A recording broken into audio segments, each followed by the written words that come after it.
பிப்ரவரி 4ஆம் தேதியுடைய நடப்பு நிகழ்வு பார்ப்போம். ஃபர்ஸ்ட் கொஸ்டின் தமிழ் இணைய கல்விக் கழகம் சார்பில வந்து பார்த்தீங்கன்னா, உயர்நிகர் தமிழ் ஆவணம் வந்து வெளியிட்டிருக்காங்க. தமிழ் டிஜிட்டல் லைப்ரரி அந்த வெப்சைட்ல. இந்த நூல் மூலியமா தமிழ் மொழி போராட்ட வரலாற்றையும், மொழிப்போர் தியாகங்களையும் அறிந்து கொள்ள முடியும். செகண்ட் கொஸ்டின் பட்டுப்புழுக்கள கொல்லாமலே வந்து பட்டு உற்பத்தி. இந்த பட்டுப்புழுக்கள வந்து சுடுதண்ணீல போடுவாங்க.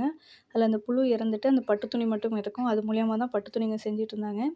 இப்போ வந்து மும்பை ஐஐடி வந்து பார்த்தீங்கன்னா, ரிசர்ச் பண்ணி அத வந்து கொல்லாமலே வந்து பட்டு உற்பத்தி பண்ண போறாங்க. இதுக்கு நிதியுதவி பண்ணாங்க கோல் இந்தியா.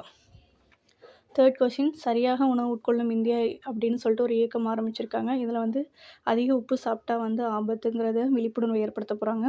உடல் நலனுக்கு எந்தெந்த உணவுகள் சேர்க்கணுமோ அதை சொல்லி விழிப்புணர்வு, உணவுகள் குறித்த விழிப்புணர்வுலாம் இந்த இயக்கம் மூலயமா தெரியப்படுத்த போகிறாங்க. ஃபோர்த் கொஸ்டின் ஆந்திராவில் பார்த்திங்கன்னா சூப்பர் சைக்கிள் அப்படிங்கிற திட்டம் இந்தியாவிலேயே ஃபஸ்ட் டைம் வந்து ஆரம்பிச்சிருக்காங்க. 24 மணி நேரத்தில் 4000 சைக்கிளை வந்து விநியோகம் பண்ணி கின்னஸ் சாதனை வந்து படைச்சிருக்காங்க. ஃபிஃப்த் கொஸ்டின் டென்னிஸ் உலக தரவரிசை வெளியிட்டிருக்காங்க. ஆடவர் பிரிவில் வந்து ஃபஸ்ட்டு ப்ளேஸில் கார்லோஸ் அல்கராஸ், செகண்ட் ப்ளேஸில் யானிக் சின்னர் இருக்கார். மகளிர் பிரிவில் ஃபஸ்ட் ப்ளேஸில் சப்லென்கா இருக்காங்க. செகண்ட் ப்ளேஸில் வந்து இகா ஸ்வியாடெக் இருக்காங்க.